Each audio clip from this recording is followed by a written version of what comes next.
All right, welcome to all of you to this new roundtable discussion focusing on logistic real estate. This is again a roundtable organized by the Global Supply Chain Council. My name again is Max Henry from the organization. I'm very pleased to have you, all of you joining us from different parts of Asia. This is again a part of a series of roundtable discussions that we are organizing on a regular basis, covering different aspects of supply chain and logistics. And of course, logistic real estate, warehousing, distribution centers have always been a very interesting and important topic. And so we're glad that you are joining us today. Before I bring up our panelists today, I also want to remind each participant that this is going to be an interactive discussion. So feel free to ask questions at any time. You can do so by clicking on the Q&A button, which is located on the left side of your screen. You will see there's a blue ribbon with different buttons, and you will find the question and answer.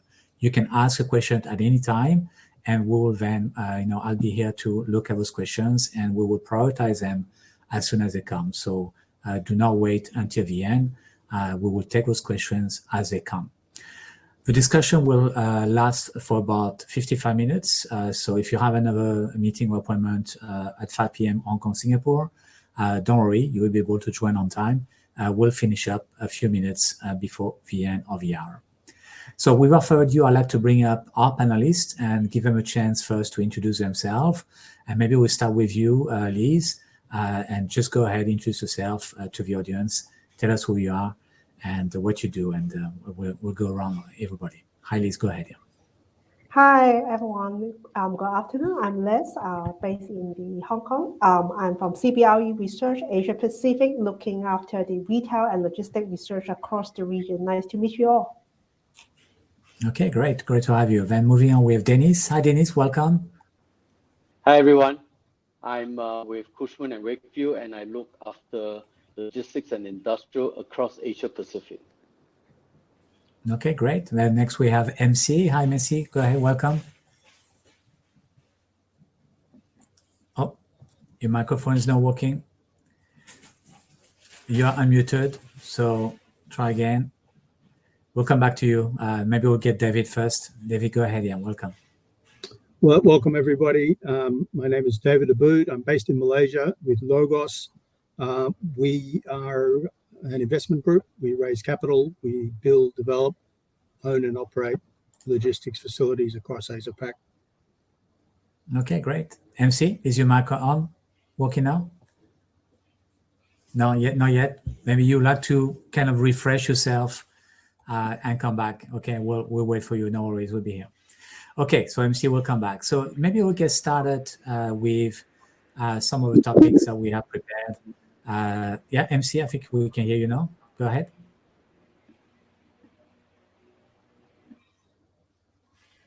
Okay, so we'll go ahead with our topics.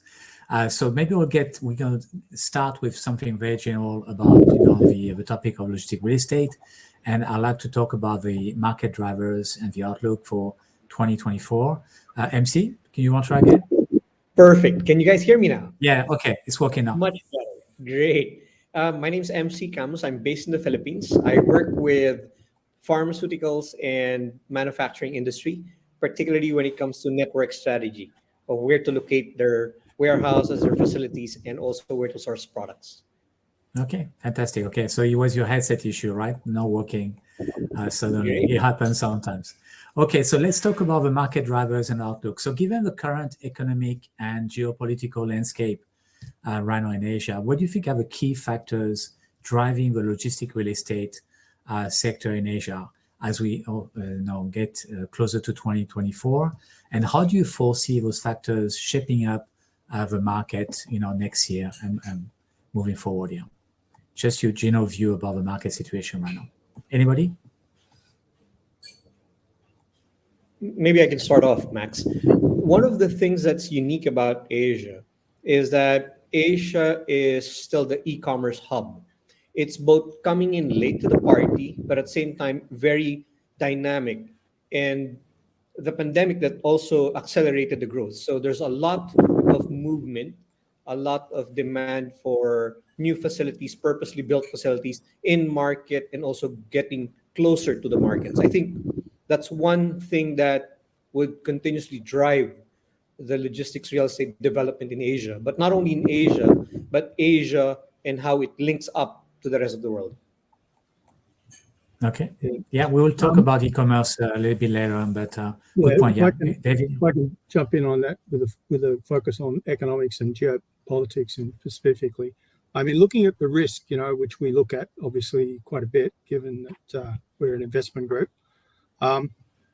There is trade tensions globally. I'm not going to go through them all, but there is obviously a process where the world is dividing up a little bit, and there's a lot of geopolitical tensions that may affect certain volumes of trade coming and going from certain areas. And then economically, there are economic problems in the US and in China and in Europe, to be honest. I think ASEAN is in fact very well positioned, as is India, to go forward over the next certain period. But we'll have to wait and see just how that all plays out. But they're the main geopolitical and economic risks that we see. Yeah, Dennis, Liz? Yeah, I think to add on to what David had said about geopolitical risks and all that, immediately we are already seeing China plus one. China plus one strategy being adopted by many multinational companies. As you will imagine, many companies, if not all, were already in China, but now because of geopolitical tension and also because of and that leads to supply chain issue, right? And in some markets it's difficult for you to get access to, get import to. So there's always this China plus one strategy. But last year and the year before, while everybody was talking about China plus one, nobody really could execute on it. Even this year, there's very little real execution of China plus one. That means physically getting a new site and all that. There are some, but not as many as we would expect going forward to next year, right? So okay. it does well for, it will be very good for, like, especially Southeast Asian countries that are the beneficiary of this China plus one strategy, to start to improve their infrastructure if they have not, to start to look at incentives that could catalyze the growth of this China plus one, especially for their country, right? Because if you don't do it, then another Southeast Asia country may compete that away from you. And going forward, we will see trend of countries having a niche in certain manufacturing, certain type of products, and we are beginning to see that taking shape. Like, for example, in Malaysia, in Penang for semiconductors, electronics, and all that. For Vietnam, apparels, shoes, and all that. And so forth, right? Okay, thank you, Liz. I think one last point that I want to add towards what the gentlemen have mentioned is about the occupier sentiment. I think from the macro point of view, one of the key things that we see occupiers are increasingly concerned about is their cost, their bottom line. So that is something that we will expect to play a more important role in terms of the real estate planning, because transportation costs have increased a lot. Labor remain a very tight. Labor supply remain very tight. There is still tons of talking about the increase in wages. So I think these two factors will continue to play on the real estate planning. With the occupier perspective, they will be more concerned or being more prudent in terms of their budget and capex planning for the next year. Okay, that's interesting. Okay, some general observation to start. Well, let's talk about that China plus one that Dennis mentioned, because yes, we've been talking about de-risking, decoupling from China for some time already, and obviously the zero COVID policy and the geopolitical tension between the US and China are still here, and maybe worse in some ways. So, but Dennis, you're saying that despite the talk, despite all the attention that that companies were raising, that you haven't seen much move or shift into places like Vietnam or India yet, especially when it comes to warehouse and distribution centers, right? Yeah. There are a few reasons for that, right? I mean, for example, for some countries, they don't have the incentive. They're not ready. The infrastructure is not ready for that to happen. And also, when we got out of so-called COVID situation, everybody was still not sure of where the market is going. Another factor is that the cost of capital had all of a sudden spiked up, right? So the best way, for the best way to adopt for a lot of people would be, hey, let's wait and see, let's stay status quo, right? But I don't think they can wait further than this year, So going into next year, we do expect that. The other point that Liz actually mentioned is about cost, right? Not forgetting that many of these companies have already got their supply chain network, right? It could be majority in China because China is a huge country, and it could be scattered across the rest of Southeast Asia, right? But then when you start to look at costs, then it's really about what do you do with what you already have. China plus one is something else. China plus one is what you want to add on, right? Yes, but then what you already have, you then have to say, how do I take some cost out of there so that I can, take some cost out of there because it's rising, and take some cost out of there so that I can fund my plus one, right? Fund my China plus one, if you like. So there will be a lot of work in the area by manufacturers, by logistics, by 3PLs. Even for us advisors like us to look at network optimization of existing network. So and you add layers to that, including sustainability, which we're going to discuss a bit later. You add layers to that on cost and nearshoring and all that. It becomes a pretty complex and a big problem. A problem which offers opportunities as well for people in the market. Yeah. Okay. All right. David, MC, do you guys agree with that? I mean, again, we've talked a lot about the move to Vietnam and India and all those countries in Southeast Asia. You don't think it has translated into, a new warehouse? Yeah, if I could, I agree with what Dennis is saying, but I would also make the point that I think these things all have a time lag effect. Shifting your manufacturing operations from point A to point B is not an overnight decision. Typically, it will come along as companies and manufacturing in particular get to the point where they're facing a major reinvestment and upskilling or uptooling. Then there'll be boardroom decisions about, do we do this and put that capital into, say, China, or do we make the decision to actually greenfield something somewhere else? We've seen a couple of big American chip manufacturers make very big investments here into Malaysia, and I think, to be frank, that's for geopolitical reasons, but it's happening. And there's also we're in fact dealing with one now. There's some Chinese manufacturers who are relocating part of their operations into ASEAN. And remember, there are economic reasons to be operating and manufacturing in ASEAN as well, to take advantage of the ASEAN treaties and the trade freeze that exist. So, yeah, there'll be a lag, but I think over time, the China plus one thing will slowly roll out. But the other good thing, of course, is that China has reopened up, and when that reopened up, of course, a lot of activity that was just simply dormant in China has come back to life. So it's you've got a bit of both going on there. Does that mean that manufacturing push has not always translated into new investment in? And I'm thinking about regional DC or warehouse for those big corporations. Most of the time, still in Singapore and Hong Kong. So you haven't seen new things really in relation to that manufacturing delocalization, right? I'll continue there. Not yet across the board, but as I said, the signs are there. And as I said, there's a time lag. There's a time lag, yeah. And the point that Dennis makes about infrastructure is very important as well.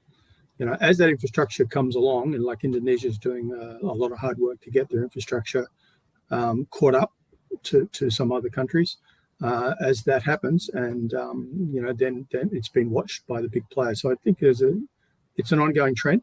There'll be a time lag. It's not all going to happen overnight, but there'll be a continuing trend of that. Okay, MC. Yeah. Yeah, I just have to build on what David said and what Dennis said, because while there is that China plus one, in industries that I've worked with where long range horizons are required, particularly it's not easy to transfer one product from one site. I've seen a lot of movements taking place even before the pre-pandemic. And I think the pandemic, while one take could be not being sure of where the market will go through, one of the things I've seen is it's actually accelerated the movement. In fact, one of the things that also influences it is the local infrastructure and political stability in one site. I've had the chance to bring a couple of US and Europe-based operations into Asia, looked into China, looked into the Philippines, looked into Malaysia. And then one of the things that they opted, despite the presence of local talent, is the infrastructure and political stability. And Malaysia was obviously a choice. But those are factors that would influence. Okay.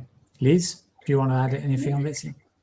Yeah, I think one more thing that I want to add is when we talk about China plus one or multi-country sourcing, then generally people would jump to the conclusion that yes, SEA or India will be benefit. I think, but one thing that we shouldn't forget is when we're looking back at the current supply chain shift, it's not only about those so-called low-cost, low-value-add merchandise, but we have also saw a lot of more high-tech manufacturing that looking to enhance their supply chain.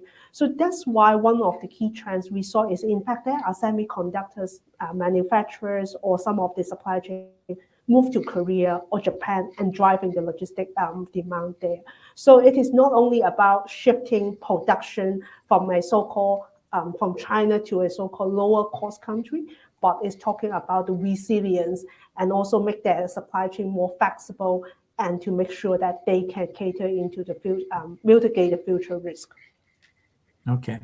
Liz, I want to stay with you, and you mentioned something that maybe we can cover now. It's about the cost and that, perception or that, worry that the cost of running, warehouse or DC is really getting really high, and that's a big worry for a lot of tenants or occupiers that So what kind of strategy or action do those tenants take in order to manage that cost increase right now in Asia? Yep, I think there are two things that they do. First of all, some of the occupiers are thinking that they outsource to 3PL because they can leverage on the 3PL company, their scale, and also their real estate expertise for them to run the operation. Second is looking to automation. So this is talking about more like operation efficiency, because simply adding more labor to your warehouse is not the most efficient solution to increase your operation. So right now what they did is they rather looking at their warehouse network, whether they are fit into install those logistic technology that they need, and if yes, how much money that they need to spend on to upgrade to the relevant facilities and also install the tech related.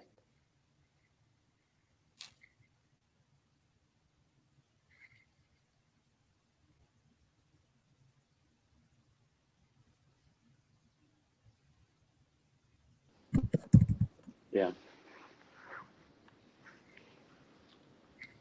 I think Max just He's refreshing. refreshing. Yeah. just to add to that point, though, I agree, and we're landlords, so I suppose we see more. There is a real emphasis on cost, more and more so. But what we are seeing, and I'm agreeing with what Liz said, but adding a layer, it's really automation is not always the answer, and there's a lot of thinking goes into whether or not to automate, and if they do, what type of automation. For instance, ASRSs, they just simply don't suit some 3PL models. It depends on, if there's 60-70% of your product is going out in pallet loads, fine. But if there's more breaking up going on, For various reasons, ASRS doesn't work. It's there's too much pick and select going on the ground floor to make ASRS a viable solution. That said, DHL just announced, for instance, a big AI software investment, across the region, certainly here in Malaysia. It's that sort of thing as well, where they're looking for any edge they can get to just give them that cost advantage over their competitors. And the 3PL market in particular is very, very competitive from a cost point of view. Okay. Yeah. Enis, you're muted.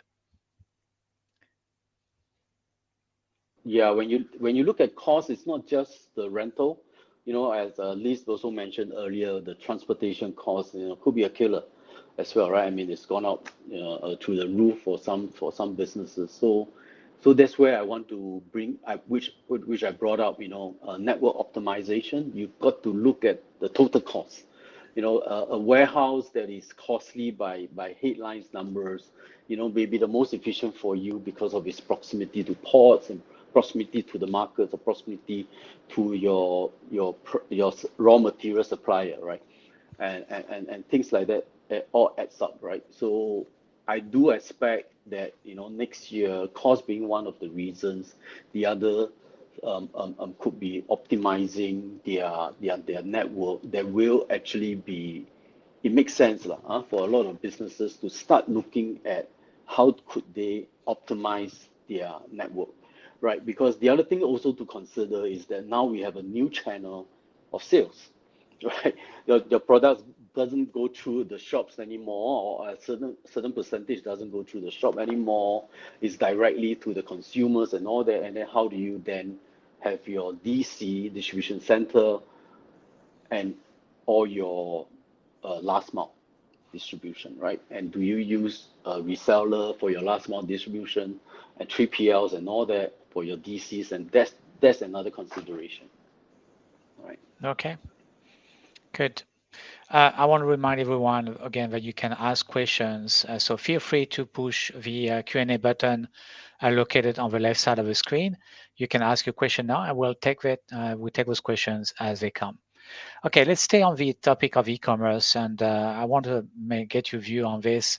With e-commerce, the growth of e-commerce has been slowing down a little bit in 2023.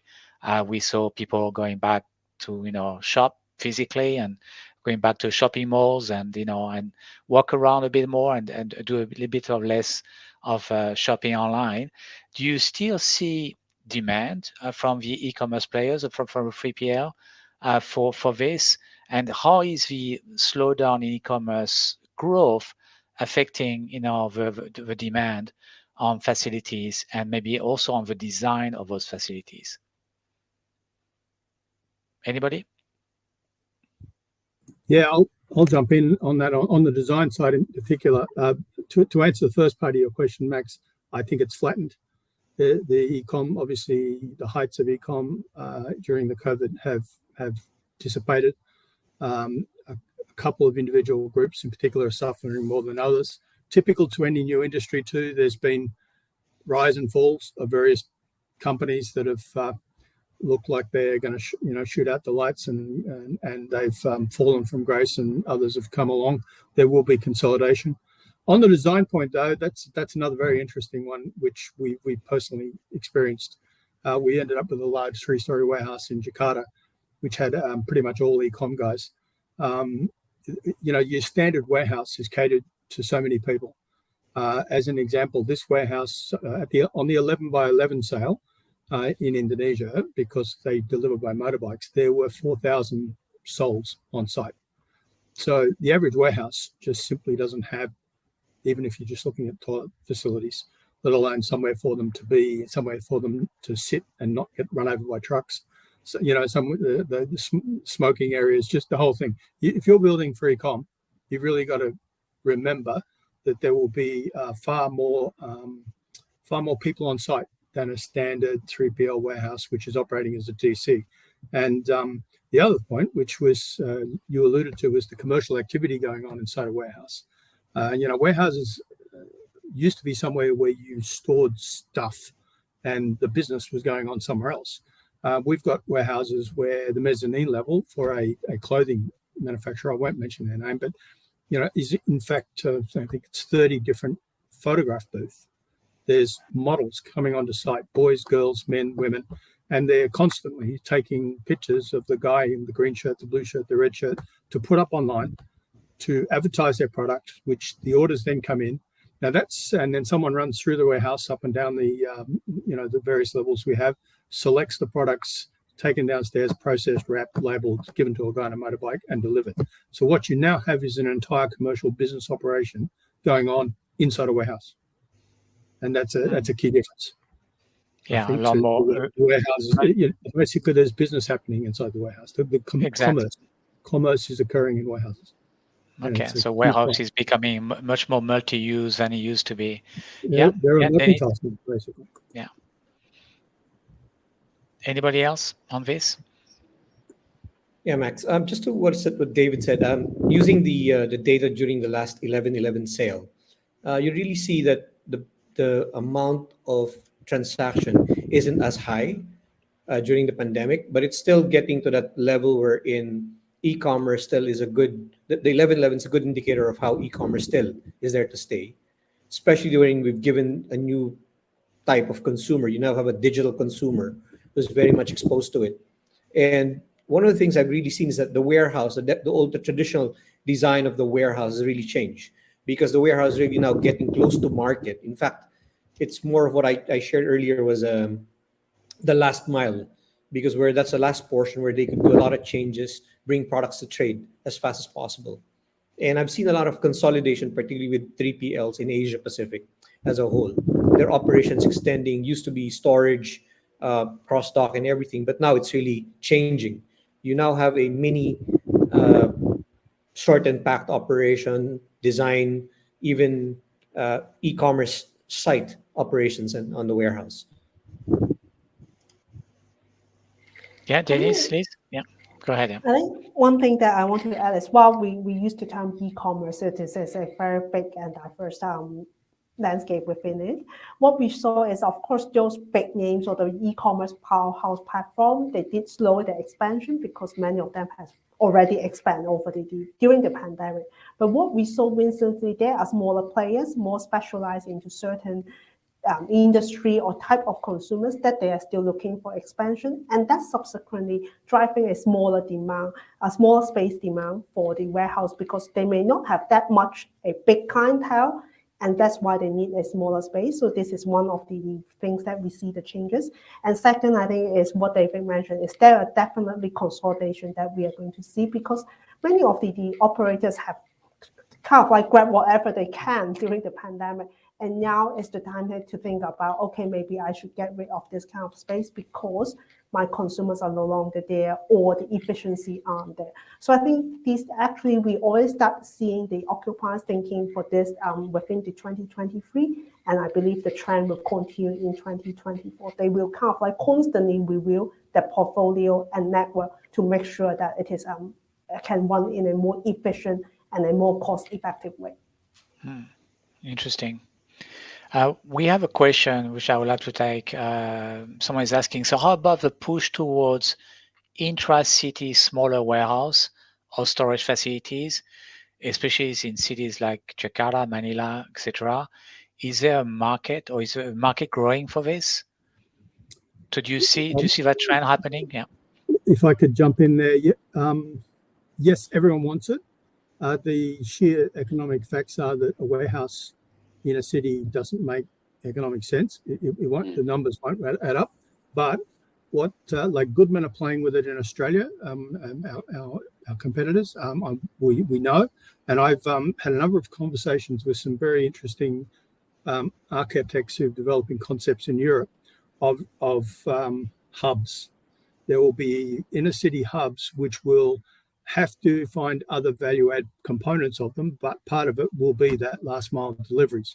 So I can see, for instance, small shopping centers that are no longer viable, in their current formats, being transformed into hubs that will have, yes, they'll have some express delivery, but they'll also have convenience retail, F&B retail, perhaps even the your cooking facilities that facilitate the online delivery of food, that sort of thing.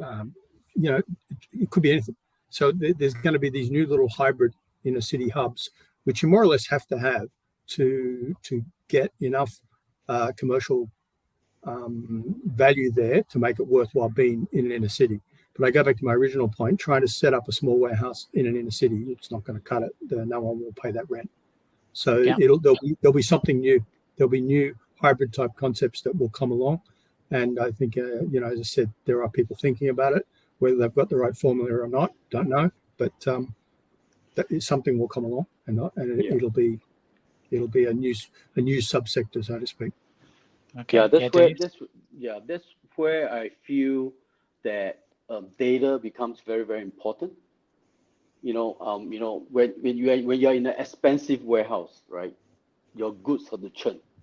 You've got to be warehousing it for the right product. You're not going to store things that doesn't move, right? That goes to the DC, if you like, at a cheaper rent. So data is very important as to every month, every week, what gets sold. If it's Christmas, if it's a school function, a particular year, do you stock it up with costumes and stuff like that, right? If it's Halloween, where the lot of purchases on those kind of stuff, you've got to be very quick and you rely on data, right? Yeah, the bigger right. boys have all that. Yeah, the biggest boys have all that, and they'll be able to make the most efficient use of expensive warehouse in the sense. Yeah, you're absolutely right, Dennis. Each SKU is tracked right now by logistic guys, and I think that's what we were talking about AI before. That's where these guys are going to be looking for that sort of technology to give them the edge in getting their, just tracking SKUs and the speed at which some move compared to others and optimizing what they're doing. It's all about optimization, and that's a cost saver, which they're driving without having to actually physically relocate or change anything. It's like a low-hanging fruit in a way, is a warehouse can optimize what they're actually doing within their current operations and get some benefit. And that will definitely happen. Okay. Liz, MC, your take on those intra-city warehouse or? Actually, I've seen a lot of those taking place, but not intercity because of the cost component. What has happened more was the warehouses being built and consolidated outside, but what has increased are actually the last mile deliveries. These are smaller vehicles because especially one challenge for the cities of Jakarta and Manila is the infrastructure, the road infrastructure, making the deliveries. And I've seen a lot of motorcycle deliveries taking place. And that's unique because it used to be when you're making deliveries, it has to be a big truck, multiple drops, one truck. But right now it's deliveries are being done in small motorcycles getting in, and warehouses are more designed now as flow through, not really for storage, but it's more for an activity based, wherein a product comes in, orders received, orders processed and moved out along with others. And the best way to do this would be smaller vehicles. So there's a lot of motorcycles on site, more people, not the typical warehouse wherein you have a few people just running the operations, but now it's different. True. And the other point I'd make with that is that once again impacts design, particularly on ramp facilities. The last thing you want is a 40-footer and a motorbike on the same ramp. It won't end well. And we are actually working on various designs for some of the facilities we're building here in Malaysia, where we're very, very critically, what's critical zone? We're absolutely keeping trucks separate from cars and motorbikes, right? Not only, in the car park, but where their operations are. So there's exit points, entry points, pickup locations, and that sort of thing. And that will change the design of warehouses and the design of the site and how it works. Because safety as an investment group, obviously, and I'm sure any client, we own the facility. We're absolutely focused on the safety of the operations that are going on site, our tenants and our visitors and people. And the last thing you need is a motorbike accidents, and so you've just got to be seen to be doing something about it, and design changes to the site layout in particular are part of that answer. Okay. There's another comment. I'll come back to you, Liz, but in reference to that intracity warehouse, someone is saying there are many poorly managed and occupied shopping malls in Asia that could be turned into small hubs. Yeah, it's true. There are a lot of shopping malls which are not doing too well. Some of them are quite empty too, so they could be easily be turned into storage or multi-use kind of facilities with a logistic focus. Do you agree, David or Liz? Yeah. I think there are two things that we saw. First of all is at the current solution, some of the retailers are thinking that why don't they utilize their existing stores instead of like they need to open a smaller warehouse just for the intracity delivery. So I think this is one model that echo to everyone's mention about the last mile delivery. And second is when we're thinking about those so-called poorly managed or underperformed shopping malls, we also need to think about whether the mall itself is designed fit for this such kind of use. The land zoning issue, because the government probably not happy that you turn some kind of like shopping center as a commercial use into industrial use. So I think yes, on a kind of like on the theory, there are potentials that for some of the malls that maybe can be turned into a kind of like distribution hubs or last mile delivery centers.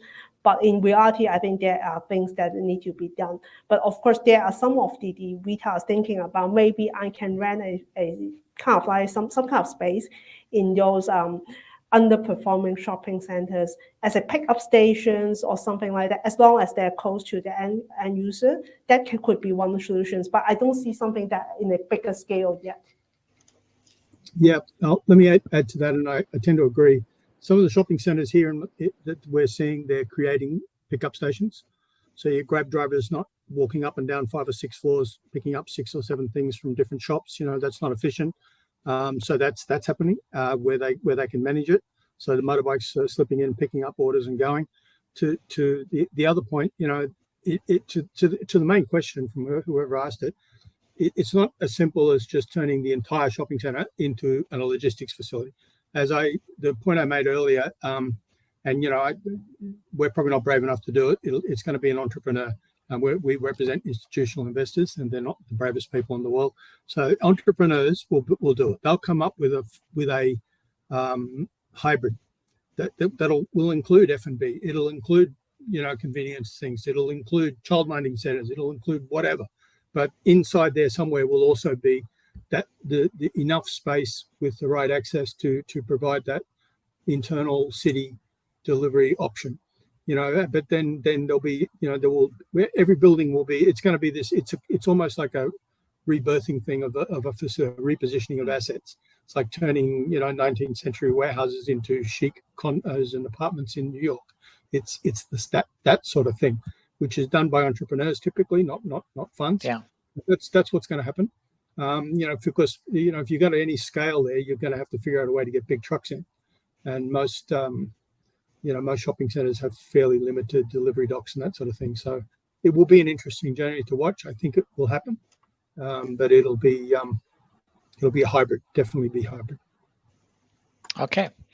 All right, let's move on maybe to another topic, which is also very important right now. It's around sustainability of logistic real estate. So with a rising demand for green logistic facilities, how do you think logistic real estate developments in Asia are adapting to those new standards, like, for example, LEED certification?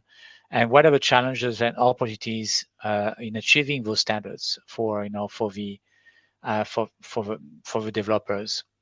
What's your take on this? Is this really happening, or is it just a little bit of greenwashing in the market currently? What's your view?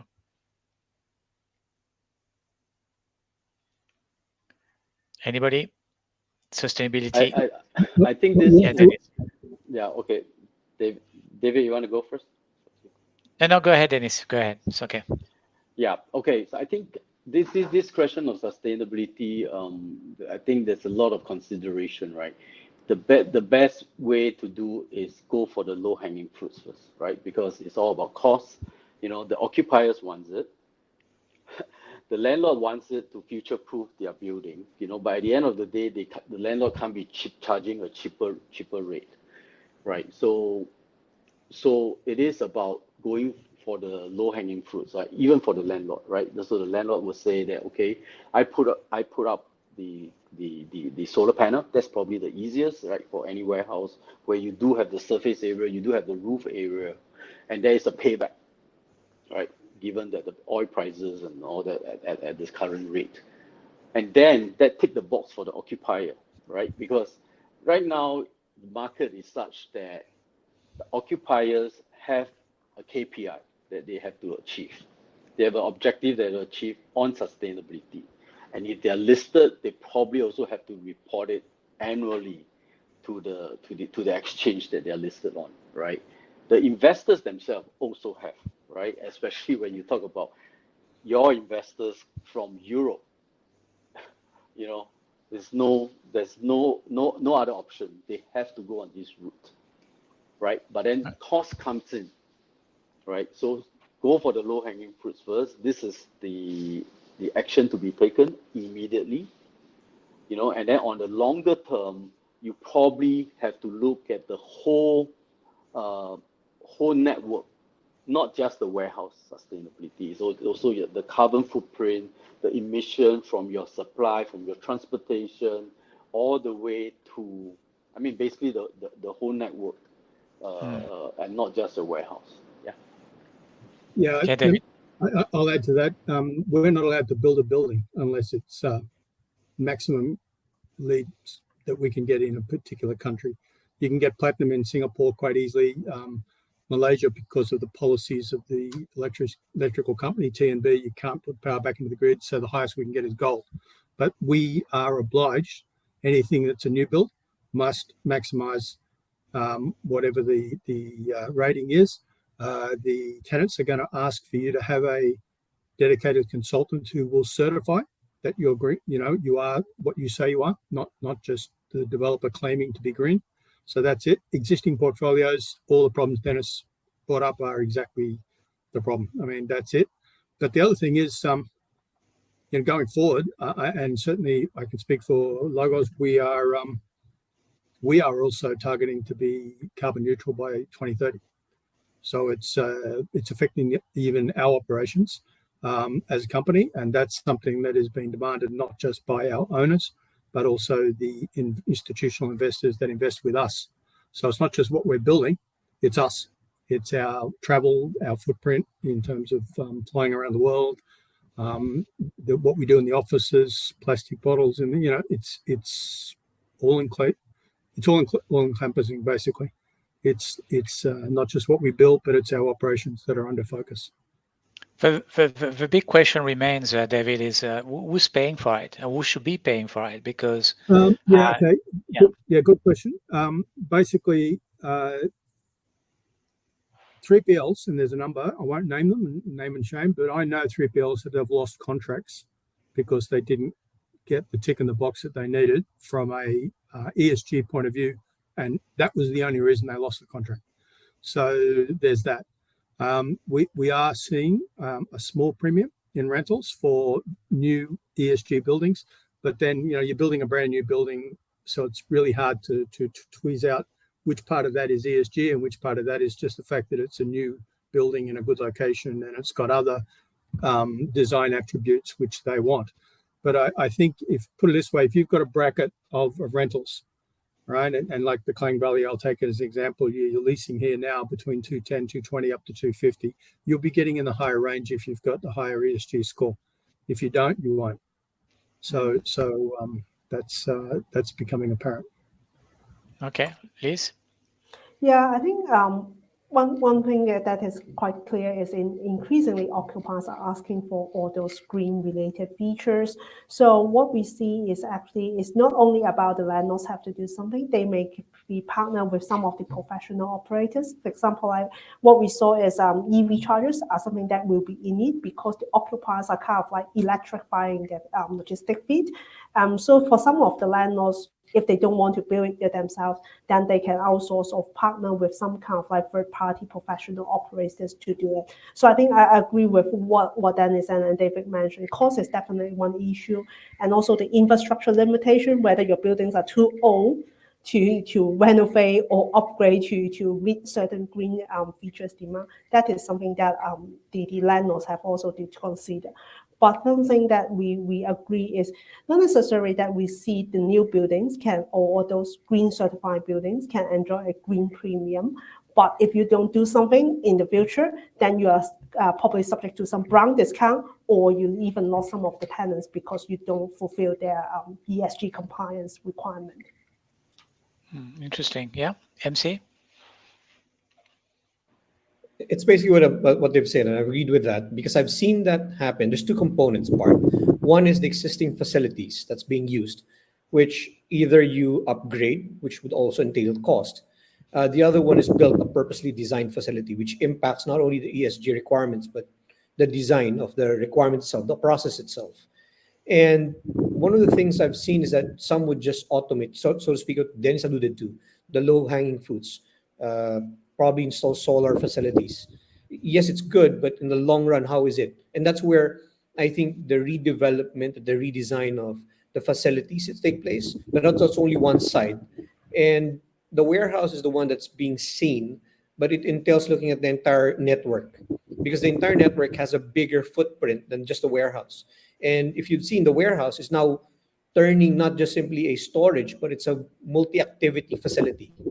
So in terms of you look at the real footprint of it, it's actually very small.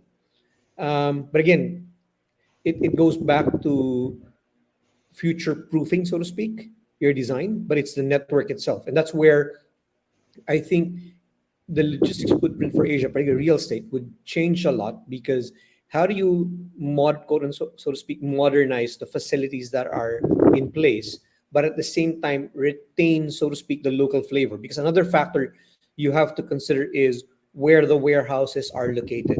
There are some areas that you cannot simply build modern facilities, but it has to build into the design of the neighborhood itself. So there's a lot of components to take there. Yeah, what you're touching on is a very good point. What's the carbon footprint of a supply chain? It's not just the building.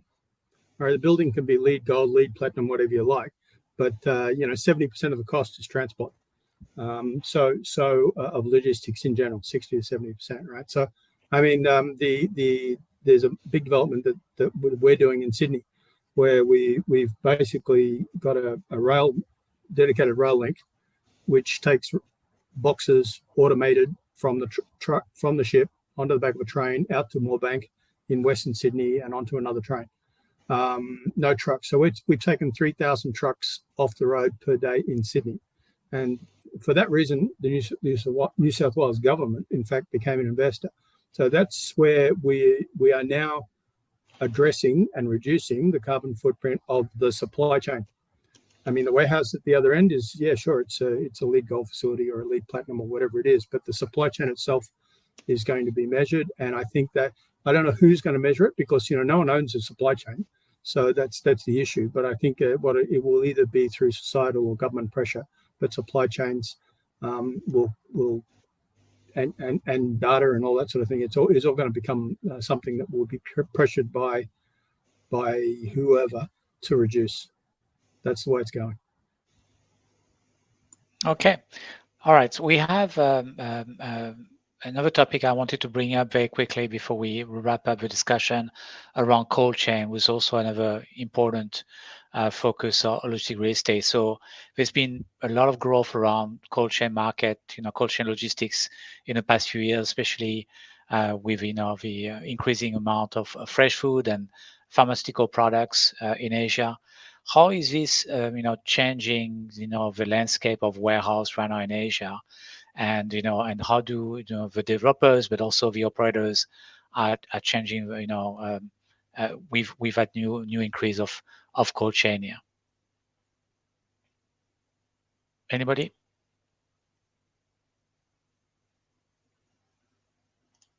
I seem to be going first all the time, but we're building them. We are absolutely building them. We've got a lot of demand for them. I think it's a product of urbanization. ASEAN is urbanizing, and as societies urbanize, the pasar malam, for those of you who speak Malay or Indonesian, the night markets, the traditional night market things, that's giving way to shopping centers. And shopping centers, by virtue of the way they operate, require a cold chain within their supply chains. So we're absolutely seeing a growth in supply chain, in cold store. And it links back to our last point. They're also very keen to reduce their carbon footprint. So, yeah, okay, good. Dennis? Yeah, this is correct. But cold chain, food, and all that is very strongly related to food security. Okay, so I would say that in countries where they have got it right, food safety and food security, there's always that growth in there, right? So, and the other thing about cold chain is that it consumes lots of electricity and blah blah blah. It's not the greenest thing that you have, and the operation is expensive, and it's expensive to build. So efficiency on getting the churn, making sure that your products don't stay in the refrigerators in the cold store is so important, right? So yes, in Southeast Asia, it is gaining a lot of demand, and this is the potential of the market, right? When you look at then, when you then look at e-commerce and then say that, it's plateauing, but this sector is continuing to increase. Yeah. Okay. MC, Liz? I have a different take on that. I think it's growing in the sense that there's recognition, there's a need for handling of food products and for pharmaceutical products. But one of the things that I've seen as a trend is that in terms of handling the products, when it is in the manufacturing segment, the producer, the manufacturing segment, up to the warehouse, it's still very much active. So the cold storage there's a lot of consolidators taking place, a lot of mergers actually taking place who provides this service as cold storage. But what is increasing also is right after the cold storage, because you could protect the product, and there's a recognition of being able to protect the product within the supply network, within the manufacturing network. But it's after the manufacturing that there's a sort of a gap. That's where the ball gets dropped, and that's the last mile. I think that's one thing that would influence, and it goes back to why there was a question about the intra-city smaller warehouses, in a way. But it's something that definitely is, the demand is there. It is being recognized, and it's recognized. But again, it goes back to the cost component of it, and question of how fast and when the customer actually needs the product. Yeah, Liz, are you also confident on the coal facilities despite the cost issue and obviously the sustainability aspects of those facilities? Yeah.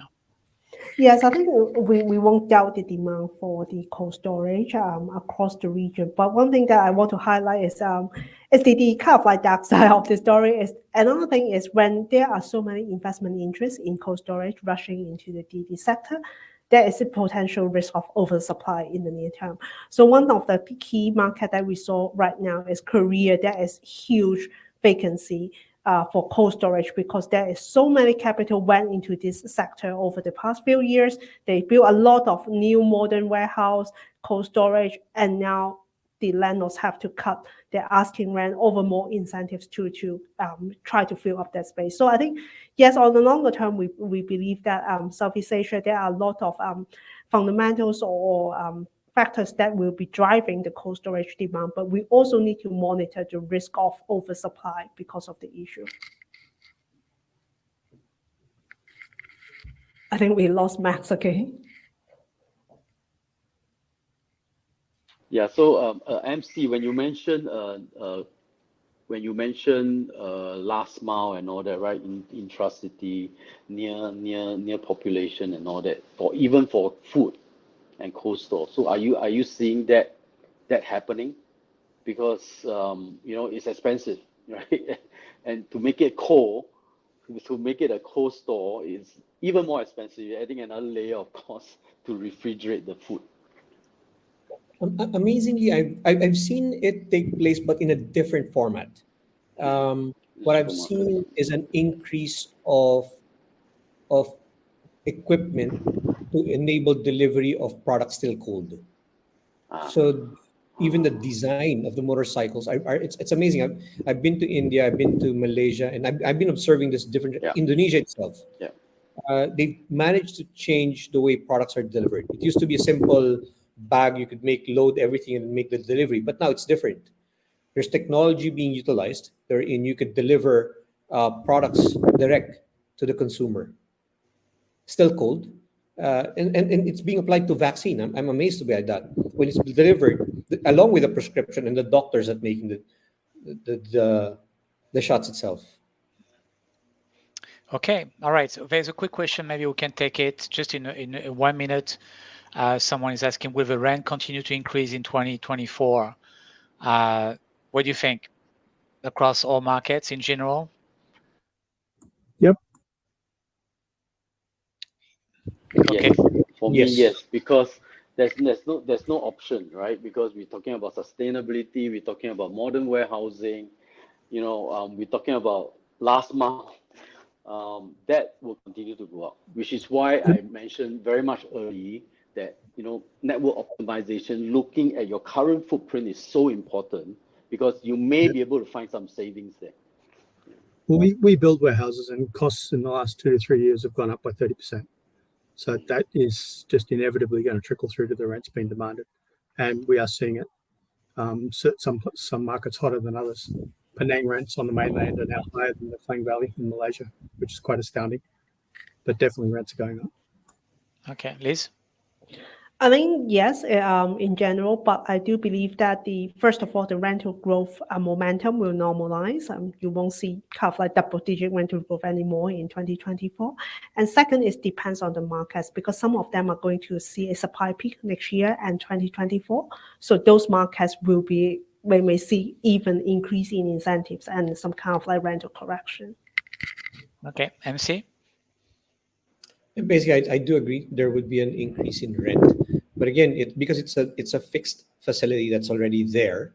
So the question now is looking at the design and the operations itself impacts how the total cost of the product would be. Okay, all right. Thank you very much again for being with us today. Thanks a lot, Dennis, Liz, David, and MC for joining us and sharing your insight. Thank you also for the question from the audience. This was, again, our Logistics Real Estate Roundtable. We will do this again, in a few months. So if you are still interested in the topic, don't worry. We will come back with that discussion again. Thanks again for joining, and we'll look forward to see you next time. Thank you. Thank you. Have a nice day. Thank you. Everyone, have a good day.